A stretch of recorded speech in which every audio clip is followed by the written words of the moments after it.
ao Betania dia mitovy amin'ny olona rehetra ihany izahay, mpanota voavela heloka na dia vehivavy marina aza. Tiantsika Andriamanitra, porofon'izany ny tenako. Tsy nitady azy aho fa izy no tonga nitady ahy satria teo ampanaovana makiazy aho no sendra azy. Ary naharefa eo tato anatiko hoe avy ity any an-kafa. Tsy nanana fahitana aho, fa tato anatiko dia tsapako fa Andriamanitra dia fitiavana. Ka miaraka aminy dia afaka miaina amin'ny tena fitiavana izay notetiaviko teny rehetra teny, afa-tsy tao amin'ny toerana izay misy azy. Ny ampitso maraina dia nitsambikina avy ao anaty fiara aho, niona tamin'ny lehibeny relijiosy.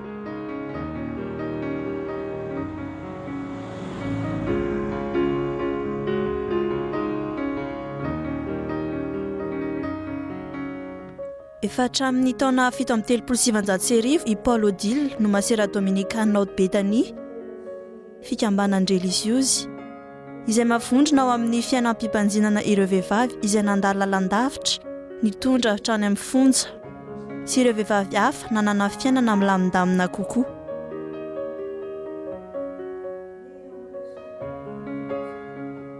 Ireo reliziosy rehetra ireo dia manoka tena amin'Andriamanitra ao anatin'ny firaisam-pirahalahiana izay miorina ao anaty fifanajana. Eto amin'ny iray amin'ny fikambanan'izy ireo isika amin'izao fotoana izao, eto Montferrand-le-Château ao atsinanan'ny la Frantsa.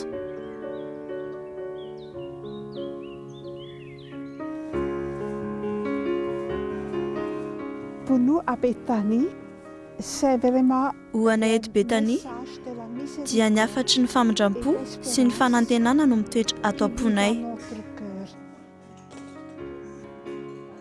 il faut être prêt Ny tsirairay dia tsy maintsy mivonona n'importe ny ho voaendrikendrika na aiza izy na aiza na avy aiza.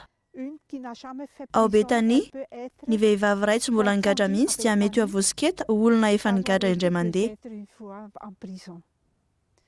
Et je crois Dia mihevitra hoe isan'ny antsonay fanomezam-pahasoavana ho anay ny miaina indray andro miaraka amina vehivavy sarotra iaraha-monina izay azo heverina fa nandia fiainana sarotra.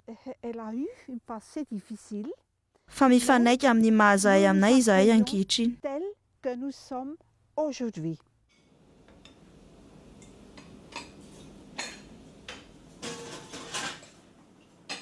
Nous ne révélons pas, nous n'étalons pas. Tsy ampahafantarinay ny fikambanana ny lasanay, miaina anaty fifanajana izahay. C'est ce qui nous permet. Izany no ahafahanay miaina indray, Entre nous, miaina ny mahazahay anay, tsy mitodika ny lasa. ce n'est pas, disons, une négation.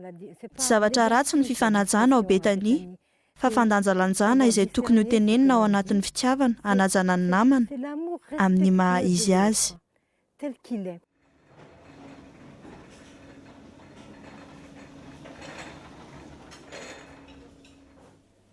Le passé n'existe plus.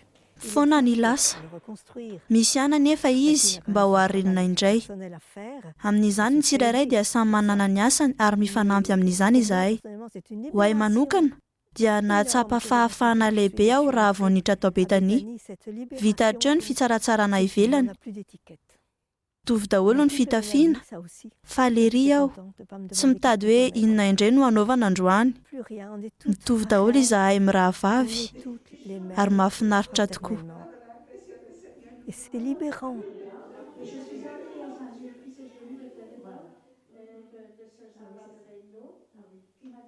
Quand nous faisons profession, Tamin'ny fotoana nanaovanay voady dia hoy izahay hoe manaiky ny aina ao anatin'ny fiombonam-pirahalahiana sy ny famindram-po izahay.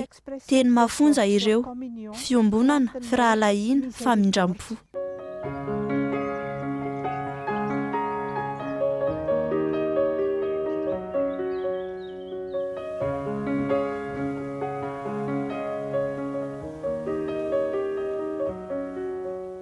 Si je heurte avec mes sœurs, Raha mifandona amin'ireo rahavaviko aho, ny vahaolona dia miezaka ny manao ny tsara. Mazava ho azy ny zavatra rehetra dia mitondra ny amin'Andriamanitra raha tiany izany, fa indraindray dia tsy tody izany. Mahita fahafinaretana amin'izao fotoana iezahana amin'ny tsara izahay, satria isakariva alohan'ny vavaka dia misy fotoana ionanay ahafahanay mangatapahmelana ankahalalahana sy ampahabe maso raha nisy fifandonana. Izany dia fotoana tena mahafinaritra satria dia fantatra fa tsy misy nininina intsony, fantatra fa voavela heloka ianao.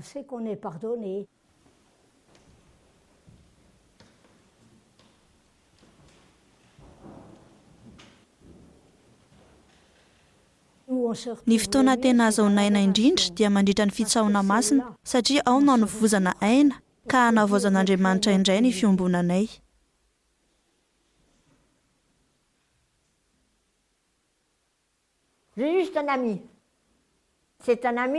Namana i Jesoa, sakaiza matoky izy, tsy mamitaka na oviana na ovinina, ka taminy no nametrahako tanteraka ny fitokisako. Fantatra fa tiany loatra ny matoky azy tanteraka tsy misy fetra.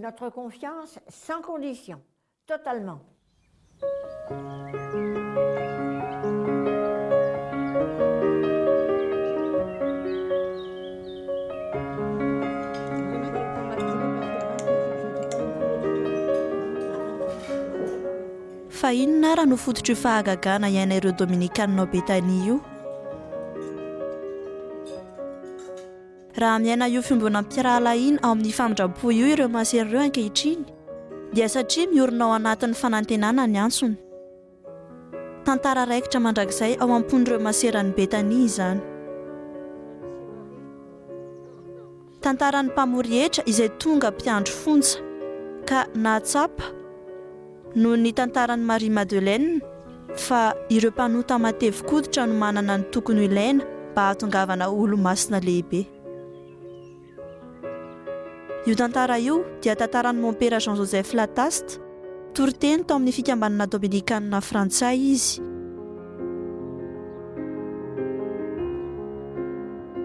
Nanomboka ny 15 septambra 1729, 13 taona izy tamin'ny nandefasan'ireo lehibe any Astany Gironde France. Mba hitory amin'ireo gadra vehivavy misa 700 ao amin'ny fonjan'ny Kadiak izay lapataloha mandritra na laretirety iray maharitra 4 andro.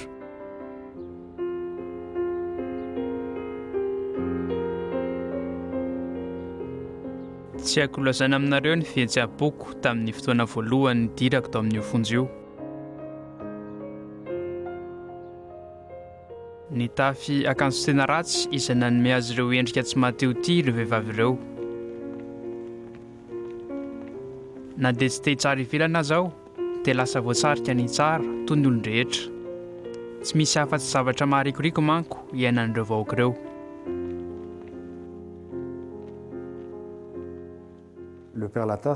Lehibe tao Kadiak i Mon-Père Lataste, izany hoe ny fanolompodirindrina tamin'io fonja io ka nahare izay rehetra mety ho lazain'ny mpiaramonina ny amin'ireo vehivavy voafonja ireo. Hatramin'ny taona 1790 tao Kadiak, rehefa miresaka momba ireo vehivavy ireo dia atao hoe ireo tovovavy very.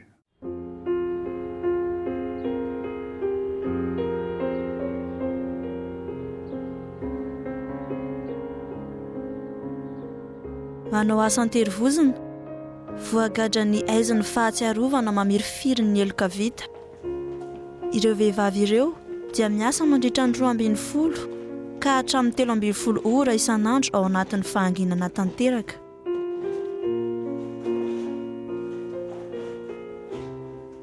La prison au 19e siècle.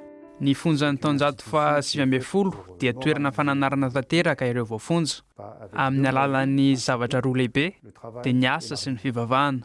Koa tamin'izany dia noheverina fa fananarana ny voafonja ny asa masina rehetra. Fomba fampiasana tsy azo leferina ny fivavahana sy ny finoana izany. Tao anatin'ny fampianarana diso tanteraka tamin'izany ary tao anatin'izany rehetra izany indrindra no nahatongavan'ny Mon-Père Lataste.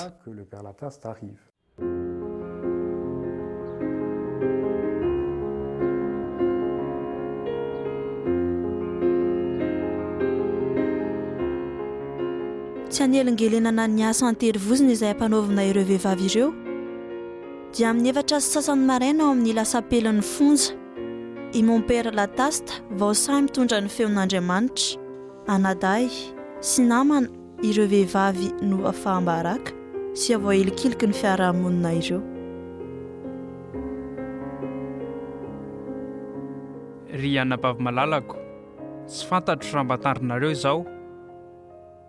Ny voalohany, ahoana ny fomba ny antsoko anareo? Anabavy malalako. Ary avaiza moa ny mahasarobidy anareo amiko? Ianareo izay adino sy hoesoeson'ny olon-drehetra?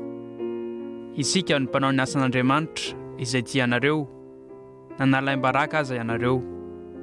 Ary izao indray, dia mijoro tsy hita maso eo amin'ny varafaran'ny fonareo izy. Ary miteny moramora aminareo hoe, ry zanako, omeo ahy ny fonao.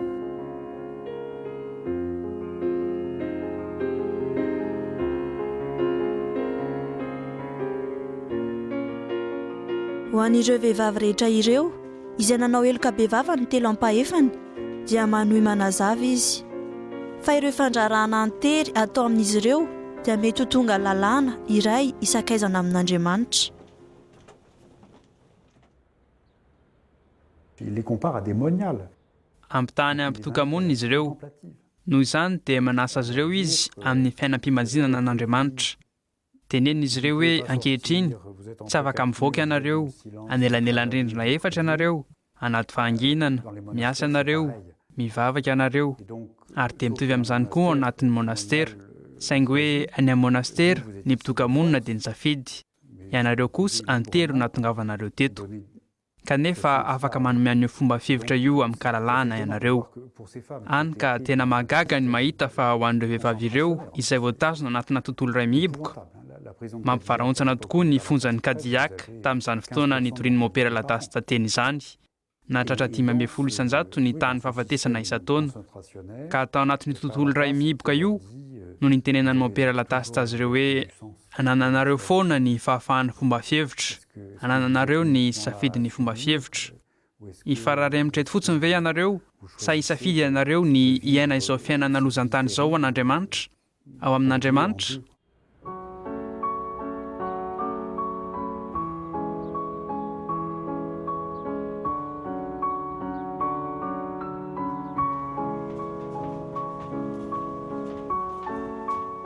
Fantatr'Andriamanitra ny zavatra rehetra.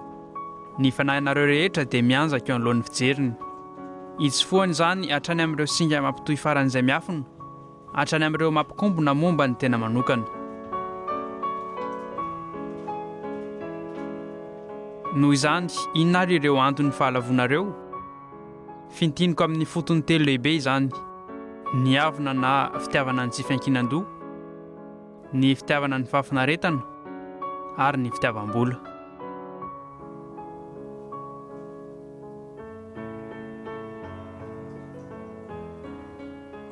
Chez le Père Lataste, il y a une Eo amin'ny Mopera Latasy dia misy tsindrim-pitenenana mavesa-danja eo amin'ny famindram-po sy ny fahamarinana. Ary tena lasa mandeha lavitra izy anatin'ny famindram-po nefa tsy mivilivily mihitsy momba ny marina no sady tsy manao mihitsy ny ratsy ho toy ny tsy misy. Tanatin'ny toriteny, tsy mba nisy mihitsy filazam-pamantarana teo amin'ny fahotana sy ny asa ratsy. Mora nefa ny teny hoe ny fototry ny fahotanareo dia ny asa ratsinareo. Tsia, tsy nisy izany. Tsy voatery ho izany foana, satria i Mopera Latasy dia nanatra tamin'ny masina Toma, ka mba ilazana fa misy fahotana dia mila ny asa moraly izany hoe asan-sitrapo sy malalaka. Ary teo am-pianona ireo vehivavy ireo, tao amin'ny trano fikonfesena dia natsapa tsara izy fa tantara marobe no tsy nahitana ny fahalalahana avy amin'ireo vehivavy ireo. Fa voaray tanatina toem-piainana mahonena lozan-tany izy ireo, izay nahavy tanteraka ny fifezan'izy ireo ny nataony. Noho izany raha samy mijanona eo, dia mety hiteny isika hoe mamenatra ny ilazana amin'ireo mpanao ratsy ireo, fa tsy tompona andraikitra izy ireo. Tsy Mopera Latasy no lehibe ny fitsarana, tsy anjarany no mitsara ny andraikitry ny asa ratsy. Tsy manan-kina mihitsy ny didim-pitsarana mahakasika azy ireo izy, fa eo amin'ny fomba fijerin'ny konsiansa kosa, izany hoe eo amin'ny fomba fijerin'ny fahotana, ka rohany hoe taiza izy ireo no nanao izany fanahiniana sy malalaka. ary iverenana an-trainam-piandohana anatin'ny toriteny ilazana hoe fa tamin'ny fiafarany angamba ianareo voaray tanteraka tao anatina toe-piainana izay nahaverezanareo ny fahalalana rehetra kanefa nanao safidy ianareo tamin'ny fotoana sasany ary nilaza taminareo ny conscience anareo tamin'io fotoana io fa mivily lalana amin'ny ratsy ianareo ary izay ny fahotana ho an'ny olombelona rehetra na inona toe-piainana misy azy dia misy foana ny toeran'ny fahalalahana ka ny toeran'ny fahotana dia amin'io misafidy ny tsara ve isika rehefa malalaka ny misafidy izany sa kosa mandahy izany isika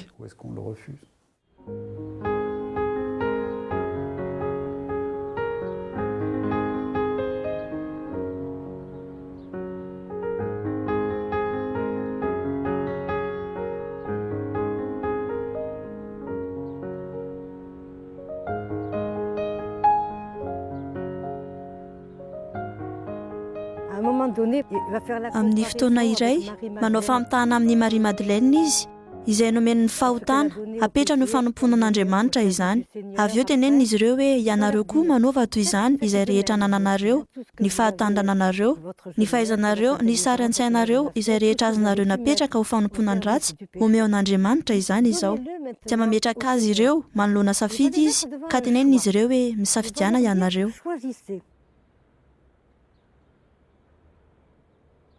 dia inona no miseho raha manao arak'izany ianareo izay tsy nitsoniavin'ny olona sy alany ho tonga olon'Andriamanitra ianareo ireo fanahy ankamamenin'ny mpamonjy ny tian'Andriamanitra ambony zavatra rehetra dia ny hodiavina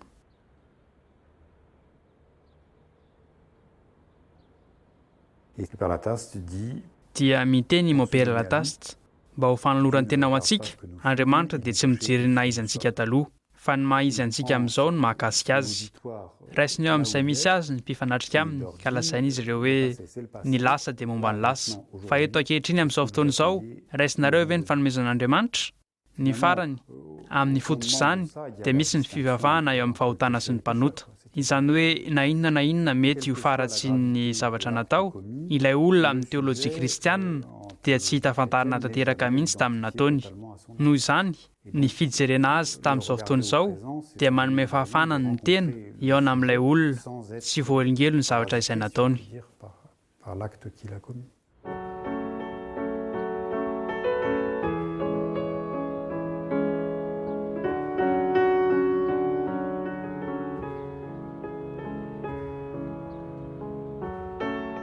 ary amin'ny andro mifandimby i mon Père Lataste eo ampianona ireo vehivavy tsirairay tsy hitandrona avy zanana dia mibanjina ny asam-panafahany famelan'Andriamanitra anatin'ireny fo ireny izay ny ho an'ny ankabeazany dia nodisoana tamin'ny kasiahana voafitaka sy voatolotra teo amin'ny fitsaran'ny olombelona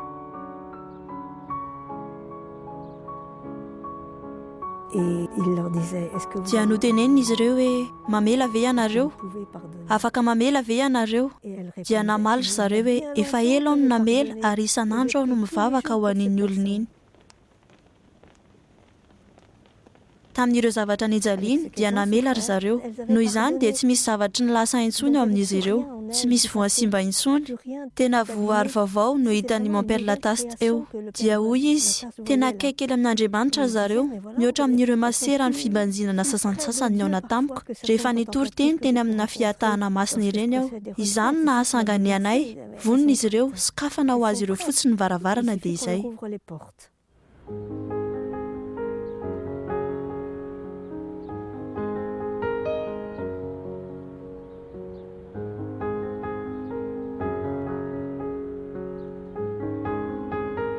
ary tamin'izany teo am-pivavahana rivo teo anivon'izy ireo toy ny anadahy nanoloana ity zava-misy azo tsapahitana izay efa mindrampo ihany dia tampoka teo naharay tsindrimandry izy vinavina tena faran'izay vaovao atsofoka anaty fiainana religiozy fibanjinana dominikanina ireo vehivavy voafonja izay mety manam-paniriana sy manana anso teo amin'ny faran'ny fitahiana masina nanoloana ireo vehivavy voafonja sy ny mpiasan'ny fonja dia nizary izy heverina omeloka izy ireo tsy misy akory izany taloha izany dia marina fa efa ela no nitsahatra ny mahameloka azy ireo. Azon'izy ireo indray tao anatin'ny tomany sy tao anatin'ny fitiavan'Andriamanitra ny fahadiovampo faharoa.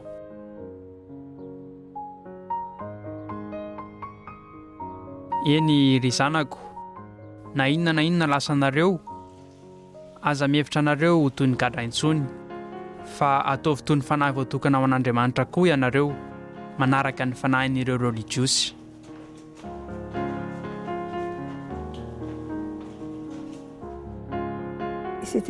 Tena fivadian'ny tantarana ambony ambany izany tamin'ny taonjato fahasivy ambin'ny folo. Tsy azo ny eritreretina teny amin'ny fomba fijery ara-piarahamonina fotsiny ohatra dia tsy nisy olona afaka nandray na dia ho mpiasa an-trano fotsiny aza anireny olona nivoaka ny fonja ireny, ary tsy afaka hiditra amina monastera izany mihitsy miaraka amin'ny vesatry ny lasanao, tena tsy vita. Ny daholo ny varavarana rehetra, ka raha ny fiainam-pibanjinany religiozy io no tena faratampony, io no avy lenta indrindra. Ny fiainam-pibanjinana no tena enik'azy enimboninaitry ny fiangonana, ary indro fa imamperlatasta indray ity no manao ireto gadravavy ho religiosy-mpibanjinana. Miavaka amin'ny mahazatra tena miavaka. Mazava ho azy fa nanana olana marobe izy mba hampanikena izany rehetra izany, nefa dia vita soamantsara. Io ny fahagagan'ny Betania, ny asa Andriamanitra.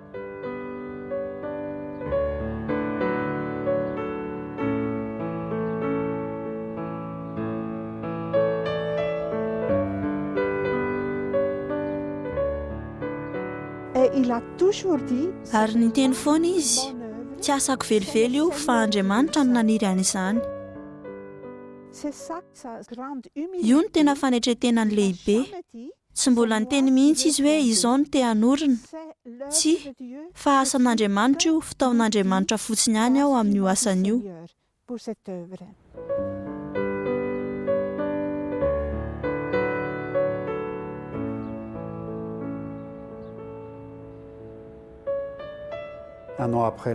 Hery taona taorian'ny toriteny voalohany tao Kadiaka dia nasaina indray Imamperlatasta hitory amin'ny fiatahana masina faharoa noho ny fangatan'ireo gadravavy. Ary nahatsikaritra izy fa izay hevitra natolony azy ireo dia nitanterahan'izy ireo izany. Izany hoe niainan'izy ireo iny taona iny tamin'ny mpiheverina sahady ny fiainana tena fitokana monina mivavaka ao am-ponja. Ary manamafy azy tanteraka izany ao anatin'ny vinavinany, ary manomboka tamin'ny fotoana io dia nanolo tena natao ny vaindohan-draharaha ny fahatanterahany vinavina io.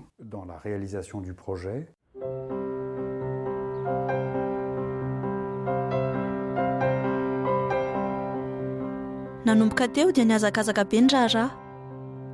Tamin'ny marsa 9/7/9 mba ho fampafantarana io vinavina tranon'ny Betania io, dia nanaparitaka lahatsoratra izy ireo tafarina sy nanaitra niaraka tamin'izay ny fiheveran'ny olona sy ny politika.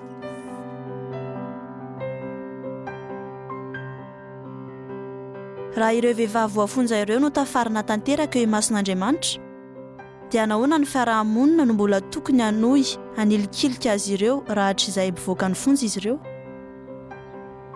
C'est un geste politique, la fondation de Béthanie. Ny fanorenana ny Betania dia hetsika politika iray. Somary tena nagaga ihany nahita hoe niezaka hampahafantatra ny fisian'io trano io izy. Nefa ary ilay izy mbola tsy nisy akory, satria izany tokoa ny alehibe ny asa ara-apôstôlin'ny Betania. Ny fahafahana miteny, fahananana any eto an-tany, ao anatin'ny fiangonana, anatin'ny filaharana dominikanina, ny vehivavy niainan'ny fonja, niainan'ny fivarotantena no lasa religiosy ny fibanjinana. Dia ampy izay.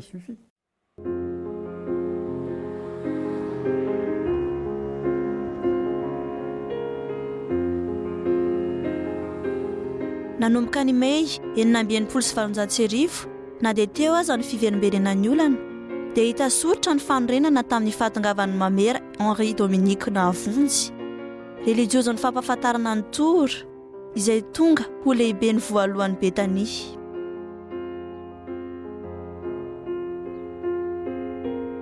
Tamin'ny Jolay 1970 dia hita ny trano tao Francine Le Château akaikin'ny Besançon. Vita haingana ny fividianana no ilay ramatoa-panan-karena iray mpanao soa izay naka toerana tsy satry tao amin'ny efatra nisy ny Imamperlatasta tao anaty fiaran-dalam-by. Dia avy tamin'izany no nanorenana ny trano Betania ny 4 Aogositra 1970. Tonga tsikelikely ireo masera voalohany sy ireo nahavita ny figadrana. Dia ny fanecesteur zareo nandritra ny taona ny fandimby sy niparitaka tamina firenena maro hatramin'izao.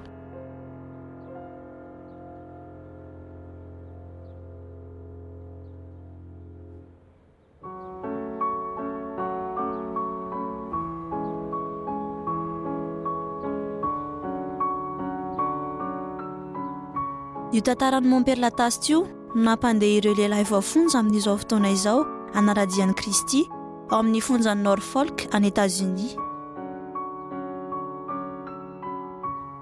Hatramin'ny 790 tao amin'ny rindrina izay mitazona azy ireo io ho an'ny sasany mandra-pahafaty dia nanolo-tena izy ireo hizara fiainam-pikambanana sy vavaka tao am-ponjan'izy ireo. Avy amin'izany nanorenan'izy ireo ny fihavanan'ny mpiraharaia Dominikana antsoina hoe renin'ny famindram-po.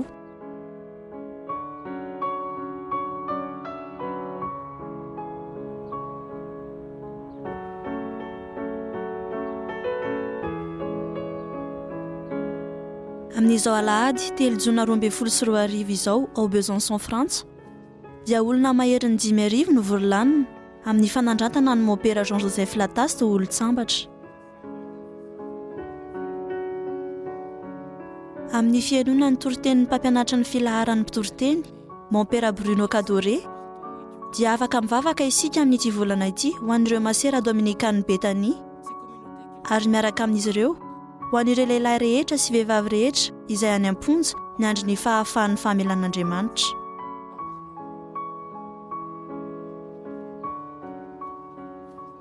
À Cadillac, dans cette prison, ao Cadillac, anatin'io fonja io dia miresaka amin'ireo vehivavy voafonja ny tenin'ity mpitoroteny tanora manao ny akon'ilay Andriamanitra izay miresaka amin'ny vahoakany mba hanafaka azy amin'ny fahaverezan-jo sy hanome azy ny fahafahana.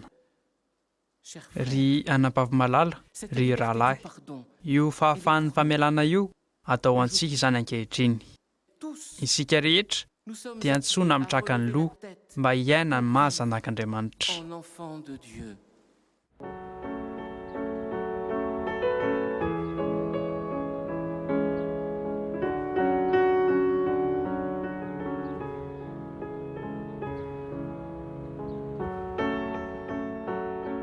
Ny teny amin'ity volana ity dia amin'ny filazantsara ny Lioka toko 7:7.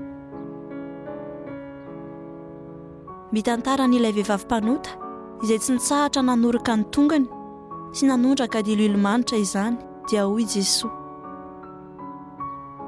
Ny fahotany ireo eloka be nataona dia voavela satria be fitiavana izy.